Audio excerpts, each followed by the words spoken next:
ya han visto, el tétanos empieza desde una intensificación de lo que es la intensidad de la contractura muscular, donde van a haber espasmos musculares bastante frecuentes. Y esto va a ser secundario a que va a ingresar la tetanoespasmina a nivel de la parte nerviosa, y esto va a ocasionar secundario a las toxinas que va a empezar a liberar el Clostridium tetani una vez que va a alcanzar la parte nerviosa. Entonces, la tetanoespasmina, como todos ustedes lo han mencionado, lo vamos a encontrar generalmente en la tierra, pero además hay que tener muy en cuenta que también lo vamos a encontrar en la parte de lo que es las construcciones, donde vamos a encontrar ahí clavos, tal vez calaminas, alambres de púa o pedazos de madera que nos van a ocasionar algún tipo de herida. Y es algo muy importante que ustedes tienen que saber, que el tétanos, o que el Clostridium tetani, perdón, es un bacilo gram positivo, anaerobio formador de esporas.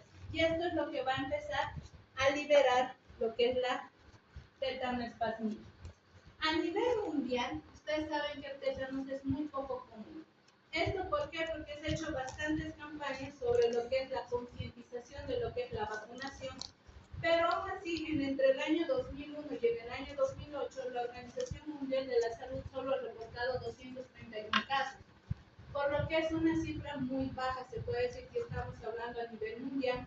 Y una de las causas más frecuentes y más importantes es que no hay el esquema completo de la vacuna del DT. De aquí, ¿cuántos han terminado el esquema de vacunación de la DT?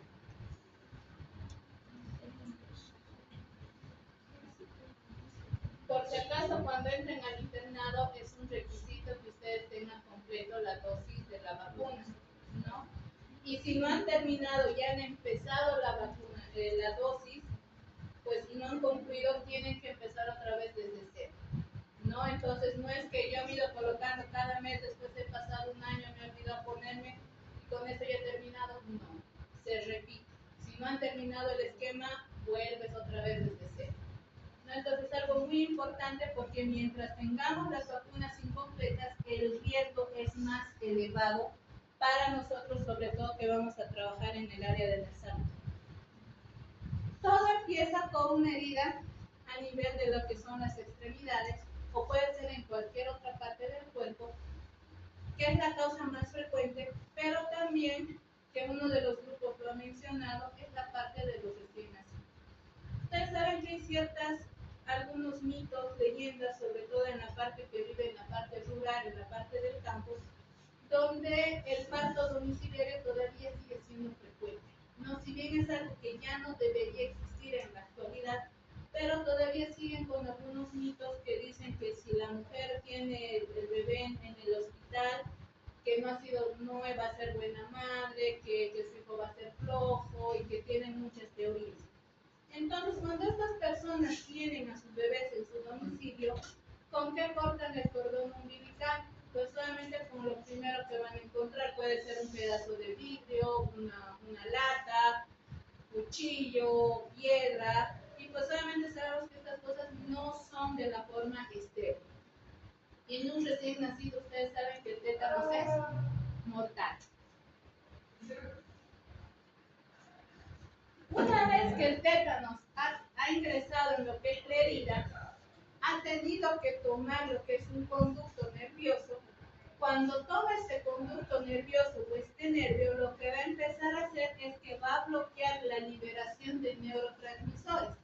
¿Y cómo lo va a hacer? Va a ser inhibiendo lo que es la glicina gamma y el ácido aminobutírico gamma. Por lo que esto va a ser a nivel de las terminaciones presinápticas. Entonces, una vez que ha empezado a bloquear estas terminaciones presinápticas, es donde van a empezar la rigidez muscular. Y esta rigidez muscular pues solamente va a ir aumentando de acuerdo a la velocidad que vaya avanzando la tetanoespasmina, y pues solamente va a ir desencadenando impulsos nerviosos que eso van a dar lo que son las famosas convulsiones, y pues solamente va a actuar a través de la motoneurona alfa. Si ustedes se dan cuenta y lo que han revisado, no se necesita mucha cantidad de toxina. Con que nos ingresa al cuerpo 2.5 nanogramos por peso en nuestro organismo, pues eso ya es una dosis letal para el ser humano. En cuanto a las manifestaciones clínicas, hay un tétanos local, hay un tétanos generalizado y hay un tétanos neonatal. El tétanos neonatal pues no lo vamos a tocar, ya que ustedes me imagino que lo van a ver en pediatría, pero lastimosamente el tétanos neonatal ya es prácticamente mortal. Ese bebé prácticamente va a fallecer. En el tétanos local, pues obviamente como vamos a ver acá, es como dice su nombre, a nivel local. A nivel de lo que es la herida, va a empezar a mostrar lo que son las pequeñas contracciones musculares, la rigidez, pero en algún momento esto se puede volver o se puede pasar a ser generalizado. Entonces hay que tener mucho cuidado cuando es un tétanos local y pues solamente hay que irlo a hacer el seguimiento correspondiente. Cuando ya estamos hablando de un tétanos generalizado, como podemos ver acá en la imagen, generalmente va a haber una contracción de los músculos faringes y laringeos. Al haber esta contracción, generalmente va a ocasionar que el paciente tenga una broncoaspiración y pues obviamente ustedes saben que si se nos cierran los músculos de aquí arriba, pues obviamente ¿qué nos viene? Prácticamente como ven en la imagen nos viene la muerte, no vamos a poder respirar, nos van a cerrar la parte de la vía respiratoria y pues obviamente nuestro desenlace va a ser que la señora muerte nos va a llevar inmediatamente. Entonces, continuando con el tétanos generalizado, pues va a venir, como todos ustedes han mostrado, viene a ser lo que es el trismo o lo que es la risa sardónica, que antiguamente se la llamaba, porque eran personas que siempre paraban riendo, pero sin embargo no era una risa de felicidad o una risa de hipocresía, sino que era porque ese músculo, el macetero, estaba tan contraído que producía esa risa sardónica, ¿no? Otra cosa que es muy importante, al haber tanta contracción, rigidez, esa intensidad de que los músculos se van contrayendo, nos va a ocasionar una posición que lo han debido ver en semiología, que es la famosa posición del opistótonos, ¿no? Donde solamente se apoya la parte de la nuca y el talón de los pies, ¿no? Entonces por eso es que se da esa curvatura. Pero al haber esta intensa contracción de los músculos, porque todos los músculos se están contrayendo, es tan fuerte la descarga que se va a producir en esa fuerza para mantener esa contractura muscular que se llega a producir fracturas por aplastamiento. O sea que aparte de que ese paciente ya está sufriendo por esa contractura muscular, se puede llegar a fracturar algún hueso y pues obviamente ustedes saben que el dolor de la fractura también es bastante intenso. Algo que nos va a llevar muy fácilmente a desencadenar el desenlace fatal, que es el fallecimiento, es cuando ya la tetanoespasmina ha comprometido los músculos respiratorios. O sea que esos músculos ya no van a responder, va a haber datos de insuficiencia respiratoria, el paciente va a estar taquipneico, bradipneico, va a haber baja de la saturación de oxígeno, va a estar cianótico y pues obviamente el paciente ahí ya nos indica datos de mal pronóstico y se debe intubar de la forma más inmediata para posteriormente conectarlo a un ventilador mecánico y asistirlo manteniendo la vía aérea permanente. Otra cosa también, cuando ya afecta la parte del sistema nervioso periférico, pues obviamente vamos a ver que va a afectar la parte también de la presión arterial a nivel cardiovascular, donde va a haber bradicardias, taquicardias, hipotensiones, hipertensión arterial, y que pues obviamente hay que ir jugando con drogas que nos controle la presión o nos aumente la presión o controlan la parte de la frecuencia cardíaca. Pero estos ya son datos de pues muy mal pronóstico. ¿Cómo lo vamos a hacer el diagnóstico? Vuelvo y lo repito cada clase que vamos a tener. La historia clínica es importante y fundamental que ustedes puedan saber. Tienen que hacer un excelente análisis y el examen físico tiene que ser lo más detallada posible.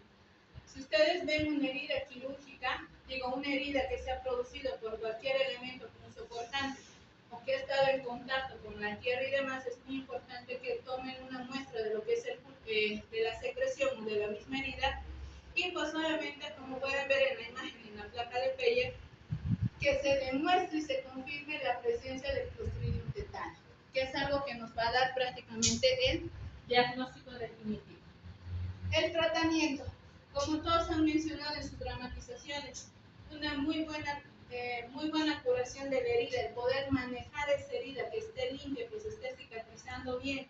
Si es que hay áreas necróticas, debridar o derivar al cirujano para que vaya debridando esas heridas, es muy importante saberlas manejar.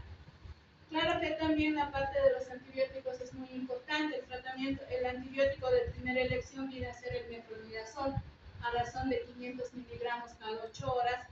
La administración del toxoide tetánico es muy importante. Si es que el paciente presenta, como ya habíamos mencionado, datos de insuficiencia respiratoria, pues ese paciente es candidato a la parte de la ventilación. Si el paciente tiene bastantes convulsiones, pues el uso de las benzodiazepinas es muy importante, mantenerlo lo más sedado posible al paciente para evitar las contracciones que son bastante frecuentes. Criterios de mal pronóstico. Tenemos aquellos periodos de incubación que son bastante breves. ¿A qué nos referimos con esto?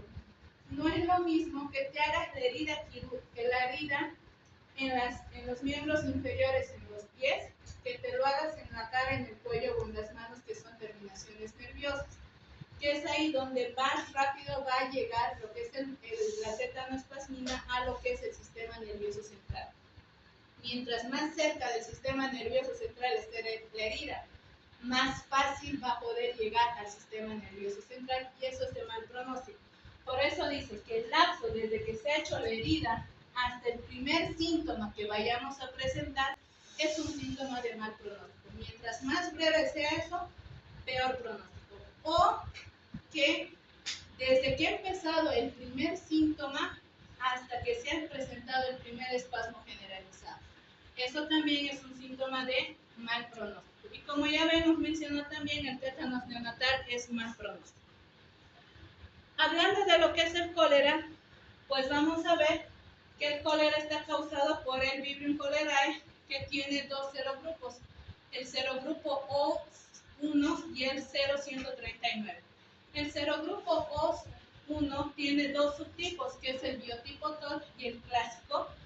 El Vibrio cholerae es un bacilo gram negativo, que es curvo, como pueden ver aquí en las imágenes, que parecen unos granitos de arroz.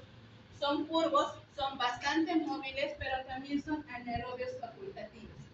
¿Dónde los vamos a encontrar más? En las aguas que son de tipo salado. En relación a lo que es la epidemiología, más del 90% de los casos se ha demostrado, se han sido notificados, de acuerdo a la Organización Mundial de la Salud, de mayor predominio en el continente africano.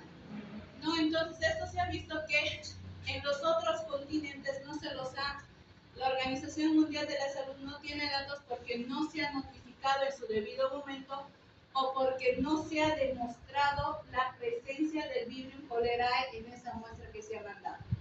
El mecanismo por el cual nosotros nos vamos a infectar es la vía fecal-oral. ¿Por qué? Porque hace años, si ustedes recuerdan, en la epidemia que hubo de lo que es el cólera, el transmisor era el agua. ¿Y qué tenía el agua? Pues estaba contaminada con heces fecales. Entonces, mientras la gente consumía esa agua contaminada, pues cada vez se incrementaban más los casos. Por eso es que para enfermar un cólera necesitamos que los microorganismos que vamos a ingerir sean mayor de 10 elevado a las 5 microorganismos, que es bastante cantidad. En relación a las manifestaciones clínicas, todo lo que ustedes han dicho, periodo de incubación entre 24 a 48 horas. El periodo de incubación es bastante corto, van a haber diarreas bastante importantes, donde cada paciente se estima, lo que han hecho un cálculo aproximado, donde eliminaban más de 250 ml por kilogramo de peso. Y esto lo hacía el primer día. Entonces, en un día, imagínense, multipliquen esa cantidad por su peso, van a ver ahí cuánto líquido más o menos perdían. Estamos hablando de entre más de 2 a 3 litros por el primer día. Tiene una característica muy importante. Esta diarrea va a ser de líquido grisáceo, opaco, con manchas de moco, no tiene sangre y pues obviamente tiene un olor inofensivo, o si ustedes quieren, un olor sutil a pescado. Los vómitos son muy importantes también, porque tanto las diarreas como los vómitos nos van a llevar a una deshidratación severa que esta deshidratación severa nos va a llevar a la muerte en cuestión de horas. El diagnóstico no es más que el aislamiento del Vibrio cholerae a través de lo que son los cultivos, que obviamente es muy difícil poderlo cultivar a lo que es el Vibrio cholerae. En relación a lo que es el tratamiento, la hidratación es muy importante. Si el paciente puede consumir la vía oral, pues tenemos lo que son sales de hidratación, ya sean caseras, sean lo que ya vienen preparadas como el suero de la vida, el Curadil y demás situaciones. Si lo pueden tolerar, perfecto. Pero en caso de que no y el paciente necesite una rehidratación endovenosa, la solución de preferencia viene a ser lo que es el rigel-lactato por todos sus componentes.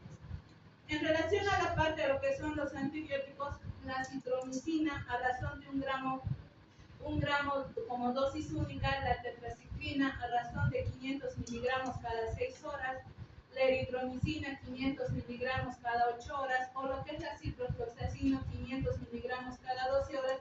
Si se lo puede dar por vía oral, si lo llega a tolerar el paciente, no hay ningún problema, pero en caso de que no, pues obviamente tendríamos que pasar a la parte endovenosa.